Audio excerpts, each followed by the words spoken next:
Bem-vindas, bem-vindos, meus queridos, que bom nós estarmos juntos na manhã deste domingo ensolarado, estarmos juntos na presença de Deus.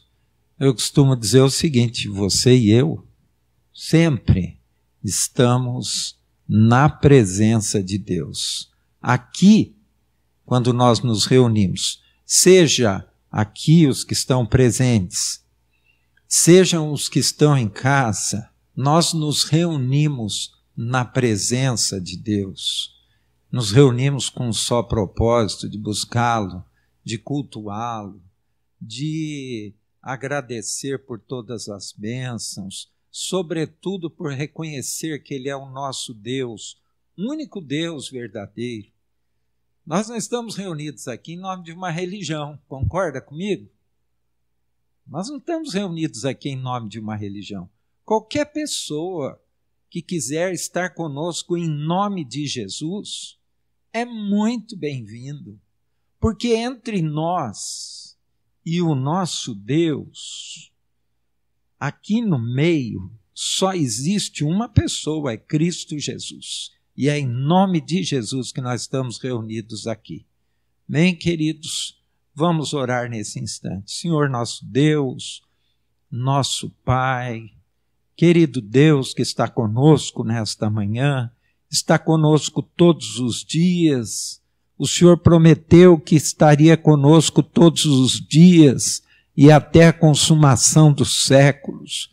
E pelo Teu Espírito Santo, o Senhor está conosco. Muito obrigado. Na manhã deste dia, rogamos que o Senhor aceite o nosso culto que ofertamos. Junto ao nosso culto, ofertamos o nosso coração, a nossa vida. Pedimos que o Senhor nos use para a Tua honra e para a Tua glória.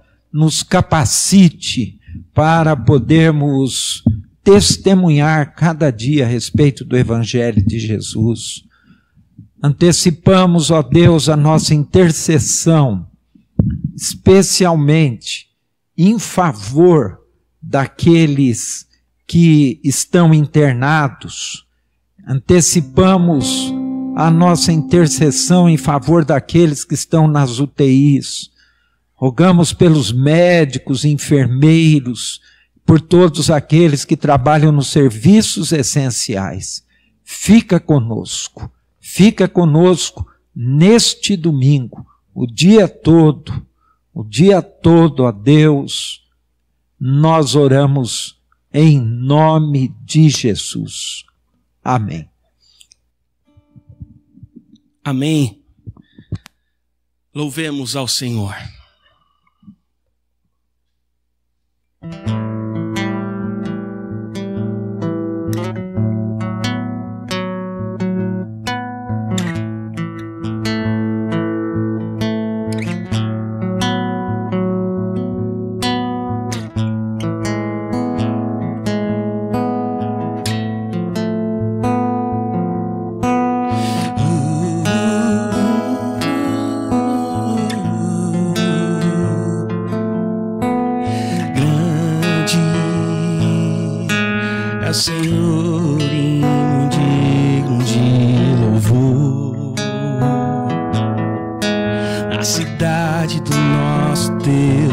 Santo monte, a alegria de toda a terra,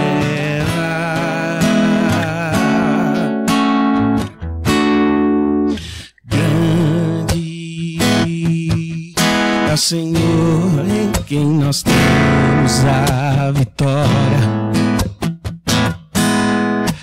que nos ajuda contra o inimigo. Por isso diante dele nos prostramos,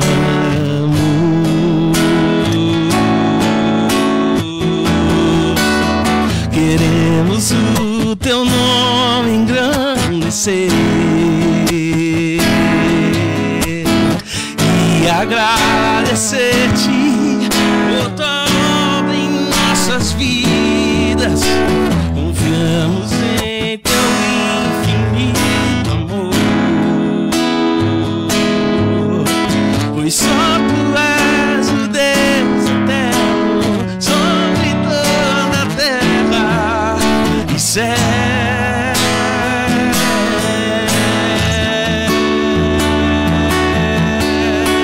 Queremos o teu nome engrandecer e agradecer-te por tua obra em nossas vidas. Confiamos em teu infinito amor, pois só tu és o Deus eterno sobre toda a terra e céu.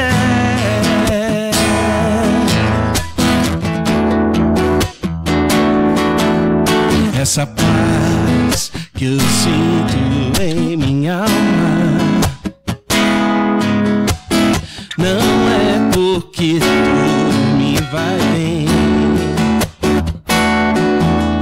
Essa paz que eu sinto em minha alma é porque eu amo ao meu Senhor Jesus. Não olhe as circunstâncias, não, não, não. Olhe seu amor, não me guio por vistas. Alegre estou, não olhe as circunstâncias, não, não, não.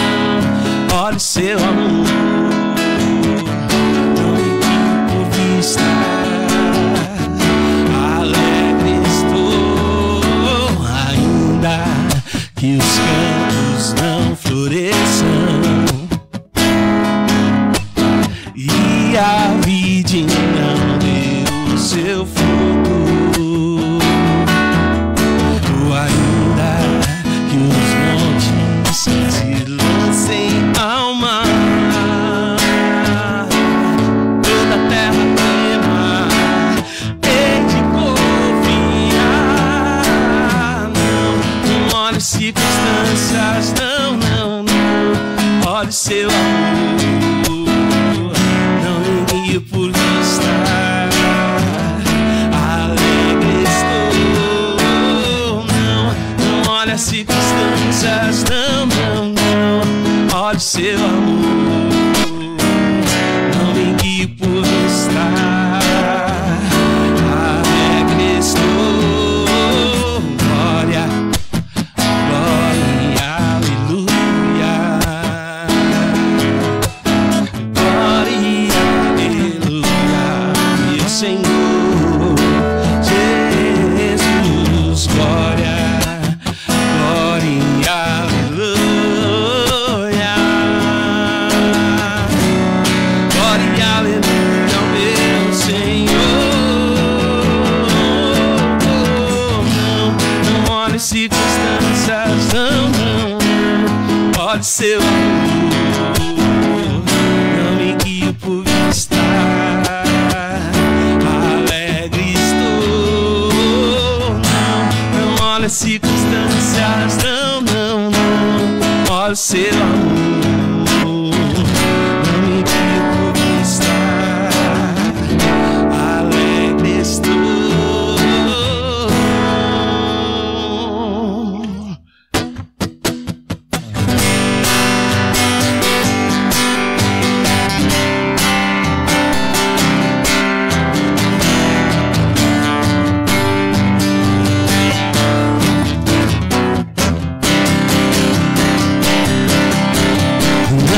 Não dá, sem Jesus não dá.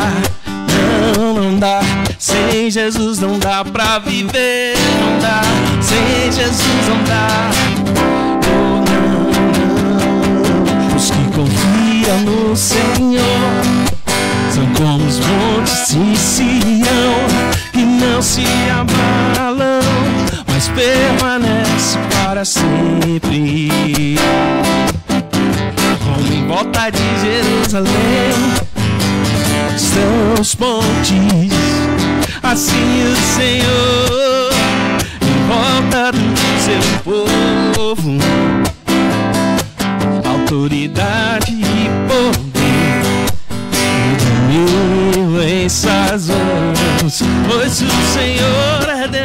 Senhor é Rei dos povos. Cale-se diante dele a terra, dobre o joelho e com as mãos, pois o Senhor é Deus, o Senhor é Rei dos povos. Não dá, sem Jesus não dá, não dá, sem Jesus não dá pra viver, não dá, sem Jesus não dá, não, sem Jesus não dá, não dá, sem Jesus não dá, não dá, sem Jesus não dá pra viver, não dá pra viver, sem Jesus não dá.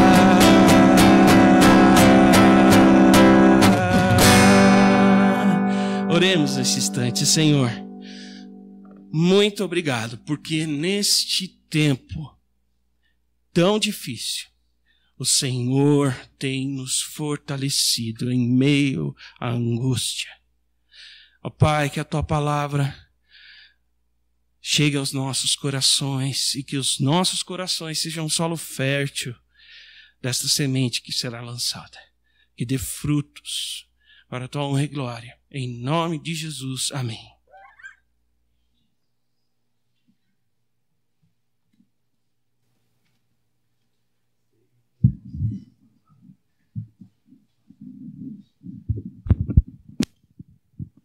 Ei, meus queridos,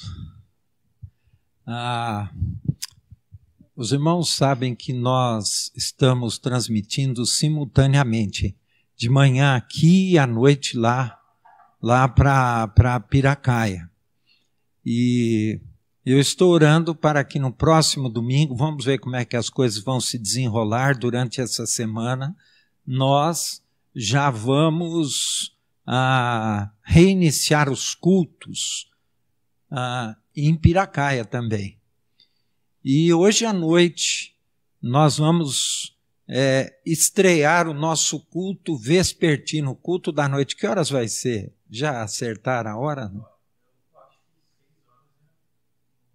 Vamos começar às 6 horas. Hoje, 6 horas, nós vamos estar aqui num culto mais voltado para jovens.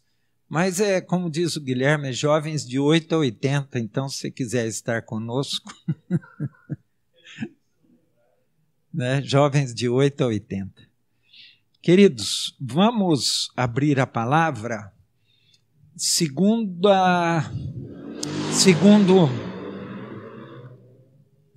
o livro dos Reis, capítulo 5. Nós vamos ler hoje aqui uma das histórias mais singulares, segundo Reis, segundo o livro dos Reis. Eu sei que a gente não está muito acostumado, né, a olhar para esse livro aqui. Capítulo 5, segundo o livro dos Reis, 5, 1 em diante, até o versículo 19. É uma das histórias mais singulares e mais emocionantes, interessantes, uma história extremamente relevante. Eu confesso para você que eu aprendi essa história há quase 50 anos atrás, quando eu me converti. Quando eu conheci essa história na palavra, eu me apaixonei por ela. Nunca mais esqueci a história. Nunca esqueci a referência, segundo livro dos Reis, capítulo 5, a famosa história de Naamã. Eu estou falando aqui entusiasmado, olhando aqui para o Claudinei, 12 anos e 3 meses mais novo, com esse novo visual aí. Estou encantado aqui. Então vamos lá. Segundo Reis 5, 1 até o versículo 19. Diz assim a palavra, leio na Nova Versão Internacional. Naamã, comandante do exército do rei da Síria, era muito respeitado e honrado pelo seu senhor, pois, por meio dele, o Senhor dera vitória à Síria, mas esse grande guerreiro ficou leproso. Ora, tropas da Síria haviam atacado Israel e levado cativa uma menina que passou a servir a mulher de Naamã. Um dia, ela disse à sua senhora: se o meu senhor procurasse o profeta que está em Samaria, ele o curaria. Naamã foi contar ao seu senhor o que a menina israelita dissera. O rei da Síria respondeu: vá, eu lhe darei uma carta que você entregará ao rei de Israel. Então Naamã partiu, levando consigo 350 quilos de prata, 72 quilos de ouro e 10 mudas de roupas finas. A carta que levou ao rei de Israel dizia: junto com esta carta, estou te enviando meu oficial Naamã para que o cures da lepra. Assim que o rei de Israel leu a carta, rasgou as vestes e disse: por acaso sou Deus, capaz de conceder vida ou morte? Porque este homem me enviou alguém para que eu o cure da lepra? Vejam como ele procura um motivo para se desentender comigo. Quando Eliseu, o homem de Deus, soube que o rei de Israel havia rasgado suas vestes, mandou-lhe esta mensagem: por que rasgaste tuas vestes? Envia o homem a mim, e ele saberá que há profeta em Israel. Então Naamã foi com seus cavalos e carros e parou à porta da casa de Eliseu. Eliseu enviou um mensageiro para lhe dizer: vá, lave-se 7 vezes no rio Jordão, sua pele será restaurada e você ficará purificado. Mas Naamã ficou indignado e saiu dizendo: eu estava certo de que ele sairia para receber-me, invocaria de pé o nome do Senhor, seu Deus, moveria a mão sobre o lugar afetado e me curaria a lepra. Não são os rios Abana e Farfar em Damasco melhores do que todas as águas de Israel? Será que não poderia lavar-me neles e ser purificado? Então foi embora furioso. Mas os seus servos lhe disseram: meu pai, se o profeta lhe tivesse pedido alguma coisa difícil, o senhor não faria? Quanto mais quando ele apenas lhe diz: não, para que se lave e seja purificado? Assim ele desceu ao Jordão e mergulhou 7 vezes, conforme a ordem do homem de Deus. Ele foi purificado e sua pele tornou-se como de uma criança. Então Naamã e toda a sua comitiva voltou à casa do homem de Deus. Ao chegar diante do profeta, Naamã lhe disse: agora sei que não há Deus em nenhum outro lugar, senão em Israel. Por favor, aceite um presente do teu servo. O profeta respondeu: juro pelo nome do Senhor a quem sirvo, que nada aceitarei. Embora Naamã insistisse, ele recusou. E disse Naamã: já que não aceitas o presente, ao menos permita que eu leve 2 mulas carregadas de terra, pois o teu servo nunca mais fará holocaustos e sacrifícios a nenhum outro Deus, senão o Senhor. Mas que o Senhor me perdoe por uma única coisa. Quando meu senhor vai adorar no templo de Rimon, eu também tenho que me ajoelhar ali, pois ele se apoia em meu braço. Que o Senhor perdoe o teu servo por isso. Disse Eliseu: vá em paz. Amém?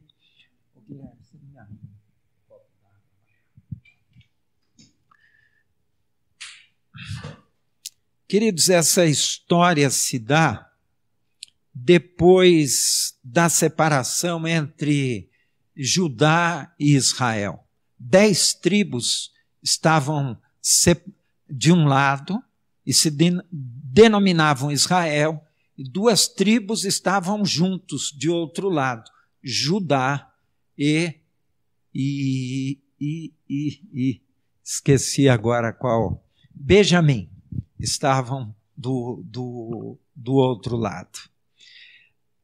Esse fato aqui se dá entre as 10 tribos, no território onde estavam as 10 tribos, então no território de Israel. O texto, põe aqui, o texto começa com o nome de Naamã, e é interessante, porque o nome de Naamã significa agradável, suave. Então, provavelmente, ele era uma pessoa, e ele revela isso nessa passagem, uma pessoa muito simpática, que, segundo o texto, era um homem, ele era um general, e era o comandante geral das tropas da Síria.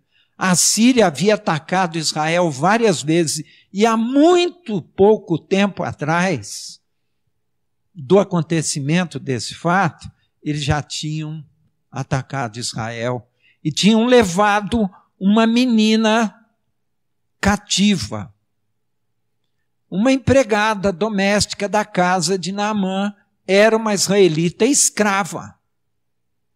E quando ela ficou sabendo que Naamã estava com lepra, e lepra era o texto sagrado, não dá para nós percebermos aqui, mas o texto no hebraico mostra que ele tinha várias infecções na pele e, inclusive, ele tinha lepra. A lepra era incurável.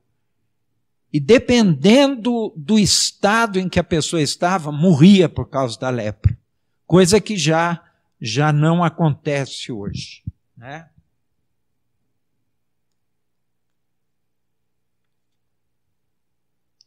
Há uma outra particularidade nesse texto que muitas vezes passa despercebida para nós. Logo aqui nos primeiros versículos, nós lemos uma revelação da palavra de Deus extremamente profunda. Ele diz aqui, o Senhor dera vitória à Síria por meio de Naamã. Veja bem, a Síria era inimiga de Israel.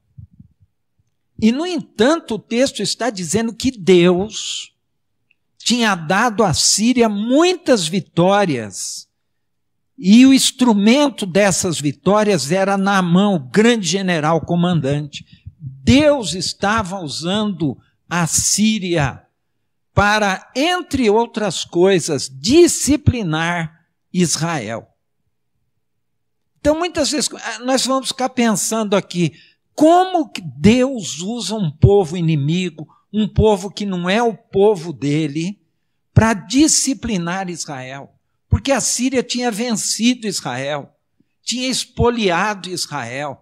Essa menina estava na casa de Naamã exatamente por causa disso.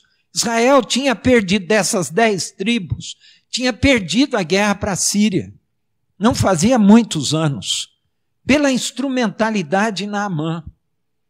Como a Bíblia diz que Deus tinha dado vitória à Síria? Deus é soberano. Deus é soberano.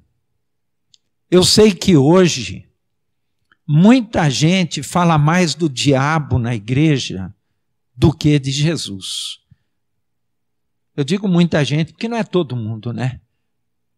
Muitos crentes hoje têm mais medo do diabo do que de Deus. E não entende que o diabo está totalmente debaixo das ordens e do poder de Deus. O diabo tem um ministério. Eu gosto de falar isso porque isso choca as pessoas. Sabe qual que é o ministério do diabo? É levar para os quintos dos infernos aqueles que desprezam a oferta da graça de Deus. Felizmente, isso é chocante nos dias de hoje. Mas o diabo faz esse serviço. E ele faz esse serviço para Deus.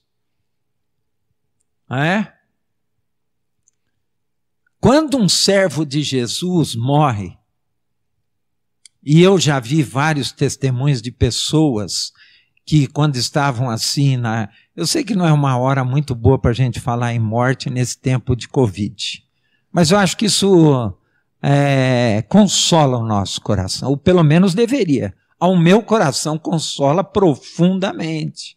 E eu gostaria que você pensasse nisso. Porque a gente não gosta mais de pensar na morte, né? Não gosta de pensar.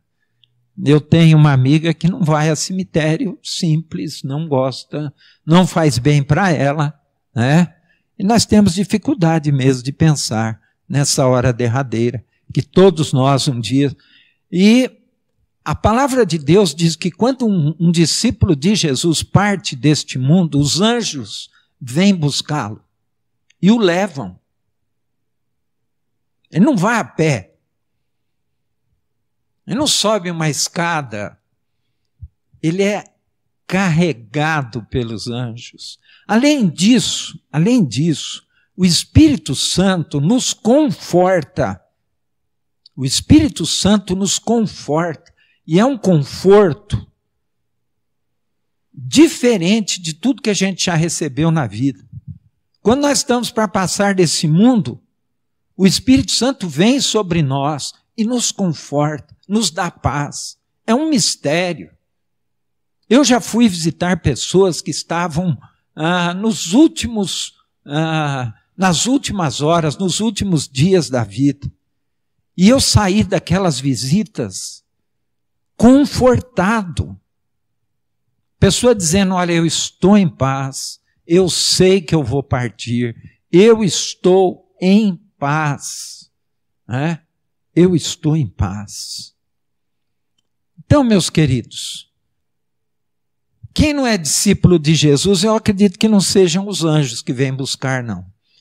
Eu acho que são os demônios. E aí é um momento muito triste. Só para deixar registrado isso.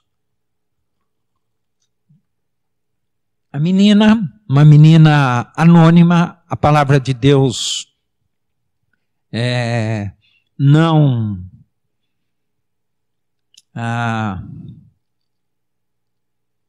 não diz a idade dela, mas era uma menina, portanto era jovem. Ela podia ter, sei lá, 16, 17 anos. Ela diz para a mulher de Naamã, olha, se ele conhecesse um profeta que tem lá na minha terra, em Israel, ele seria curado da lepra. Naamã, então, mulher de Naamã, conta para ele e ele vai contar para o rei. O rei faz uma carta, dá uma carta e manda Naamã ir lá procurar o rei de Israel, das 10 tribos. Interessante que Naamã vai procurar, mas ele vai de uma maneira extremamente diplomática, gentil. Ele não impõe. Tanto é que ele leva presentes, 350 quilos de prata. Isso aqui era simplesmente uma fortuna naquela época. 72 quilos de ouro, 10 mudas de roupas finas. Ele não vai lá impor nada, embora ele pudesse. Quando ele chega na presença do rei, e o rei lê o que está escrito na carta, a carta foi endereçada ao profeta. Provavelmente isso não estava especificado na carta. Parte dessa carta dizia, junto com esta carta estou te enviando o meu oficial Naamã para que o cures da lepra. Era para o profeta, mas quem leu em primeiro lugar foi o rei. O que o rei faz? O rei rasga as vestes. E ele começa a se lamentar. Ele começa a dizer assim: por acaso eu sou Deus? Para que capaz de conceder vida ou morte? Porque este homem me envia alguém para que eu o cure da lepra? Vejam como ele procura um motivo para se desentender comigo. Porque isso era muito comum naquela época. Quando um rei queria atacar outro rei, quando ele não fazia isso de surpresa, ele arrumava uma desculpa para que depois ele ficasse politicamente bem com os demais reis, com os demais reinos e com aquele povo que seria atacado. O rei de Israel era o rei Jorão. Não é Chorão, mas é Jorão com J, né? J de João, Jorão. Ficou desesperado. Ele falou: pronto, como que ele vai me fazer um pedido desse?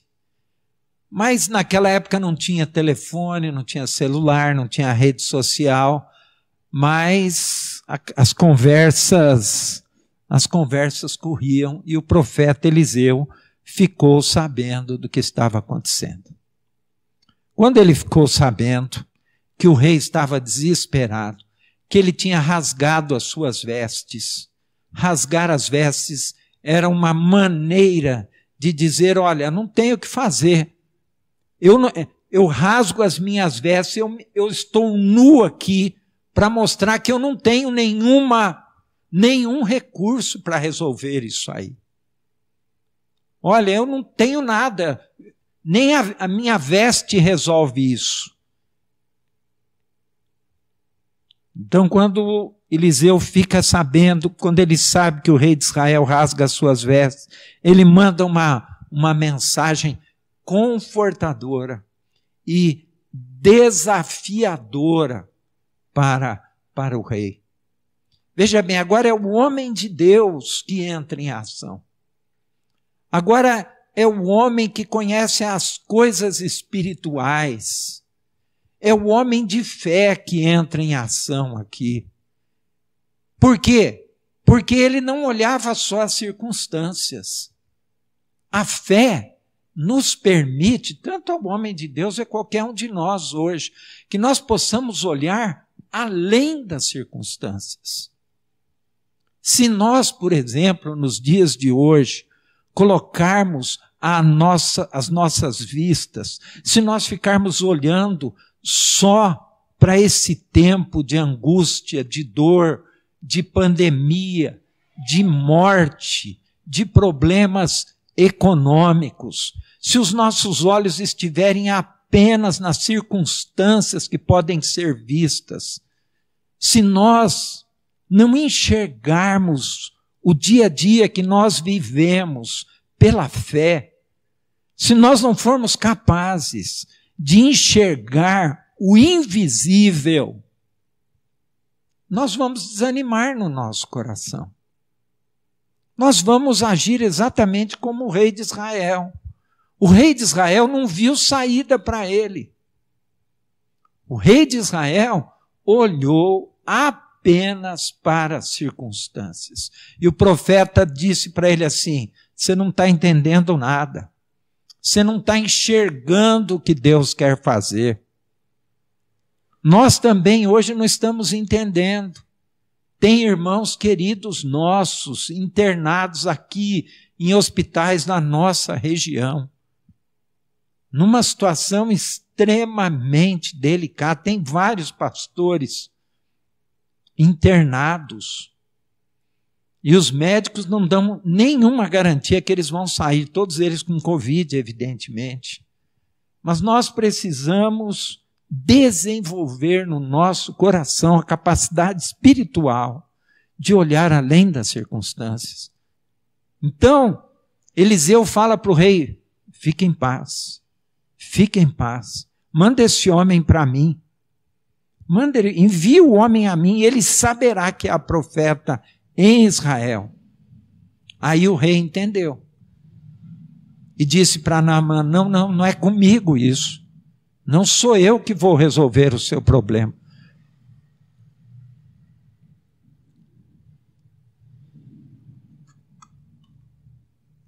Existem circunstâncias na nossa vida que a gente consegue dar um jeito.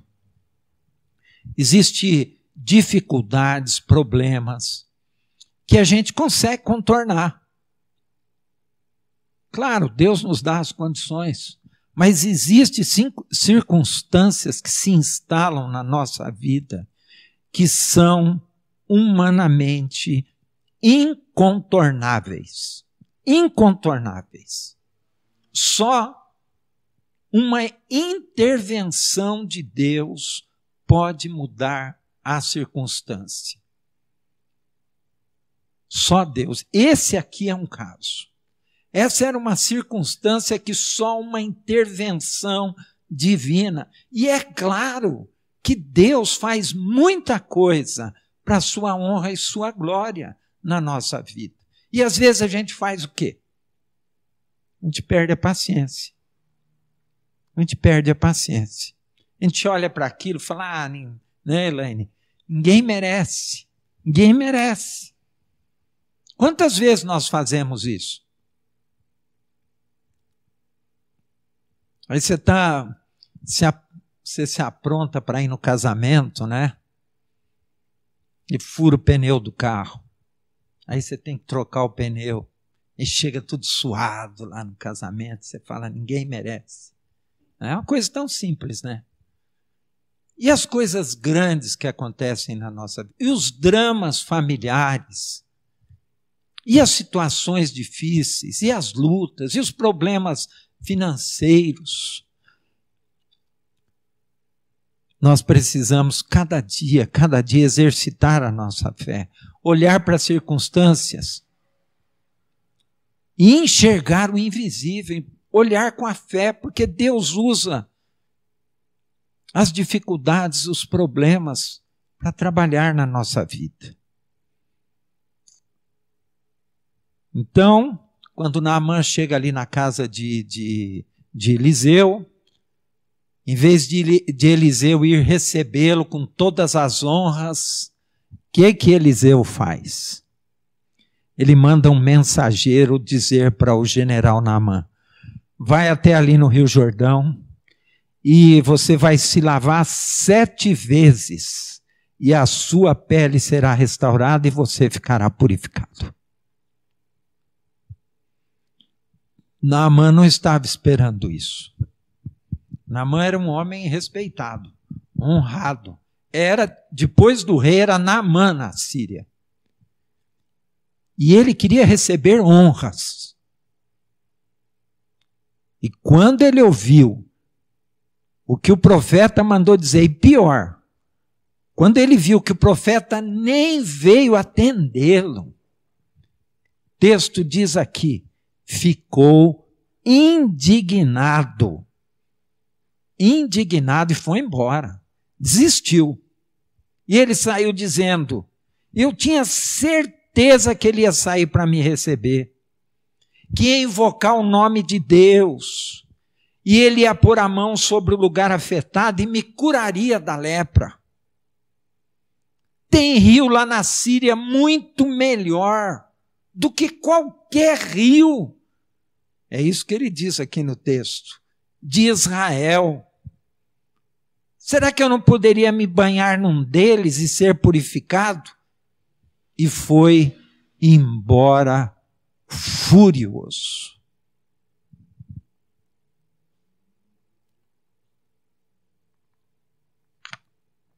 Queridos, a nossa tendência é essa, a gente sempre quer que as coisas saiam do nosso jeito.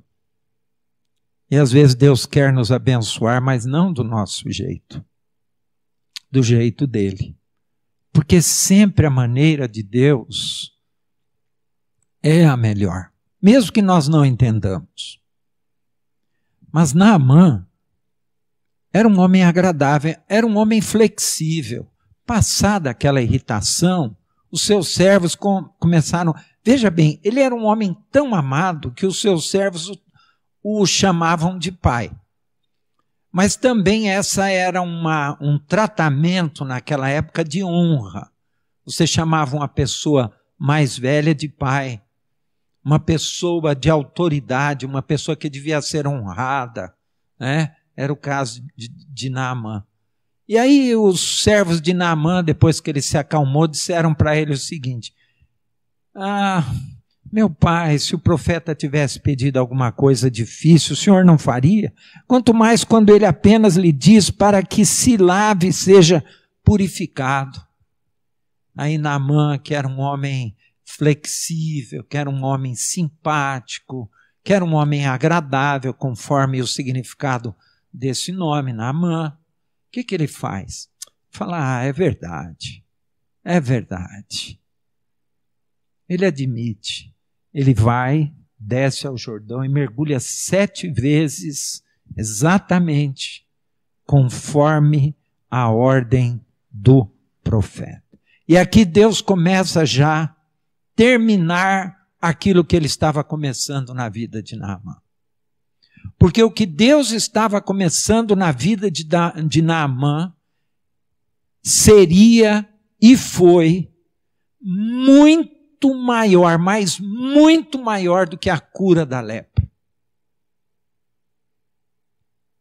Você já percebeu que quando a gente está numa situação difícil, a gente não vê a hora de resolver aquilo? A gente quer sair daquela incomodação, daquela tristeza, daquele estresse na nossa vida. E a gente pensa que aquilo é o maior milagre que Deus pode fazer na nossa vida. Na cabeça de Naamã e de qualquer pessoa humanamente racional, a cura era o maior milagre que Deus poderia fazer. Mas Deus iria fazer muito mais. E ele desce ao Jordão, e ele foi purificado, e a sua pele tornou-se como de uma criança. E o milagre não volta aí. Por quê? Porque Naamã teve uma cura física, e a maior de todas as curas, a cura espiritual. Ele reconheceu que o Deus de Israel era o único Deus verdadeiro. Ele volta e agora ele é recebido pelo profeta. Olha que maravilha. Aquele general volta totalmente novo. A bênção de Deus na nossa vida é assim.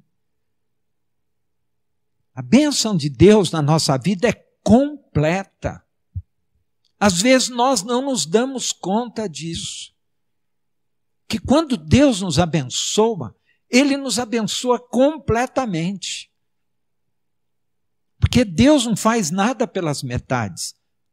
Às vezes nós não percebemos isso, mas lá na frente, depois de viver aquela circunstância aí já livre de tudo aquilo, olhamos para trás, fala, puxa, como Deus me abençoou. Esse mesmo Deus de Israel, esse mesmo Deus de Eliseu, é o mesmo Deus que nós servimos hoje. Agora ele está na presença do profeta e diz, agora sei que não há Deus em nenhum outro lugar, senão em Israel. E ele volta-se para o profeta e diz assim, aceita um presente do teu servo. E o profeta diz assim, não vou aceitar. Juro pelo nome do Senhor a quem sirvo, que nada aceitarei. Embora Naamã insistisse, ele recusou. Porque a bênção de Deus é gratuita. Eu tinha um amigo, né? Eu já falei isso aqui algumas vezes. Eu tinha um amigo que dizia assim, ó, a salvação é de graça. Mas para ser membro da igreja tem que dar 10%, que é o dízimo. Já falei isso aqui, né? Várias vezes. Muita gente não entende a graça de Deus. A graça de Deus é plena e completa. Como que a gente contribui na igreja? A gente contribui por generosidade. A gente contribui por reconhecer a bênção de Deus na nossa vida. A gente contribui para ver o trabalho se expandir. A gente contribui para que a palavra de Deus chegue lá nos confins da terra, não por outra razão. Essa história que anda por aí, que eu contribuo para trocar isso por bênção de Deus, é um erro bíblico crasso. Isso é uma tremenda heresia. Deus não troca a bênção dele por dinheiro. Era isso que Eliseu estava dizendo para o general Naamã. Assim, a bênção de Deus é gratuita. É de graça. Deus não aceita absolutamente nada em troca. Por isso que Paulo, escrevendo aos Efésios, ele diz assim, que nós somos salvos para as boas obras, não pelas obras, mas nós somos salvos pela graça de Deus mediante a fé. Com que finalidade? Para fazer boas obras. Não porque eu faço boas obras, eu sou salvo. Isso ficou claríssimo no coração de Naamã. Bênção de Deus é de graça na nossa vida. De graça. Ele se converte.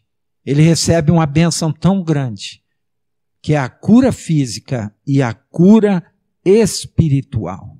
E ele diz assim, já que não aceitas o presente, ao menos permita que eu leve 2 mulas carregadas de terra, pois o teu servo nunca mais fará holocausto e sacrifício a nenhum outro Deus, senão o Senhor.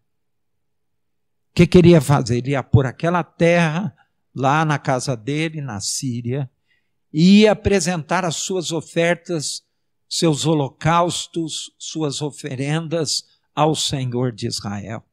E já pede perdão antecipado, porque ele tinha que ir ao templo do deus Rimon, que era o deus da Síria, acompanhar ao rei. O rei segurava no braço dele e ia lá cultuar. E o rei, quando ia se ajoelhar diante de Rimon, ele puxava o Naamã para baixo junto. Naamã, então, antecipa isso. Ele diz, olha, que o Senhor perdoe, porque mesmo crendo nele, eu vou ser obrigado a ir junto com o meu Senhor lá no templo. Ele compreendeu claramente que isso era ofensa. Mas como ele tinha que ir, o profeta falou, não, vai em paz. Queridos, que riqueza nós encontramos neste texto. Que coisa maravilhosa nós encontramos aqui.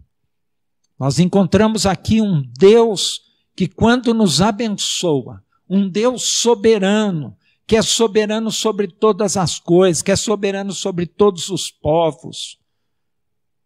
Quando Ele nos abençoa, a bênção dEle é simplesmente completa. A experiência de Naamã foi essa. Ele foi curado fisicamente e foi curado também espiritualmente. Amém, queridos? Que Deus nos abençoe. Queridos, nós vamos ler a palavra de Deus agora e rapidamente ministrar a ceia do Senhor. Eu vou ler aqui na primeira carta de Paulo aos Coríntios, capítulo de número 11. Os Coríntios 11, 23, até o versículo de número 26. Diz assim a palavra: pois recebi do Senhor o que também lhes entreguei, que o Senhor Jesus, na noite em que foi traído, tomou o pão, e tendo dado graça, partiu e disse: isso é o meu corpo que é dado em favor de vocês. Façam isso em memória de mim. Da mesma forma, depois da ceia, ele tomou o cálice e disse: Este cálice é a nova aliança no meu sangue. Façam isto sempre que o beberem, em memória de mim. Porque sempre que comerem deste pão e beberem deste cálice, vocês anunciam a morte do Senhor até que Ele venha. Amém, queridos? Para aqueles que estão conosco e para aqueles que prepararam o pão e o vinho, o pão e o suco na sua casa, vamos orar nesse instante. Querido Pai, nós te louvamos por essa belíssima história de Naamã, Israel e o profeta Eliseu. Te louvamos, ó Deus, porque o Senhor é o mesmo Deus. Aquele mesmo Deus que estava ali com Israel, com o profeta Eliseu, operando na vida de Naamã. O Senhor está conosco também. Nós te louvamos, ó Deus. Pedimos que o teu Espírito Santo continue trabalhando na nossa vida, a fim de que nós o reconheçamos em todas as circunstâncias da nossa vida, nós possamos enxergar que o Senhor é esse Deus soberano, que está no controle de todas as coisas. Nós pedimos que o Senhor prepare o nosso coração nesse instante, para que nós possamos participar dignamente do corpo e do sangue do Senhor Jesus Cristo. Nós te louvamos e te agradecemos em nome do Senhor Jesus Cristo. Amém.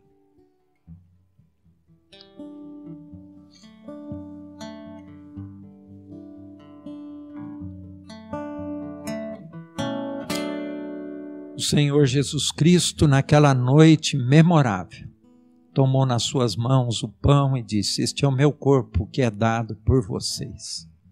E depois de orar, ele toma nas suas mãos também o cálice, diz: este cálice é a nova aliança no meu sangue. Tomai e bebei dele todos, e fazei isto em memória de mim, todas as vezes que o beberdes. Amém, queridos?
Senhor Jesus, obrigado pelo privilégio de participarmos do teu corpo e do teu sangue, com toda a liberdade, com as portas abertas, ó Deus. Nós te louvamos e te agradecemos pela liberdade que temos de participar do teu corpo e do teu sangue.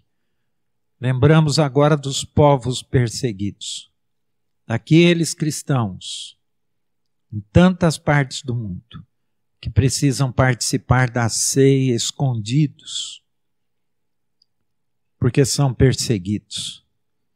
Rogamos pelos missionários que estão nos campos, para que o teu evangelho chegue aos confins, aos lugares mais distantes desta terra.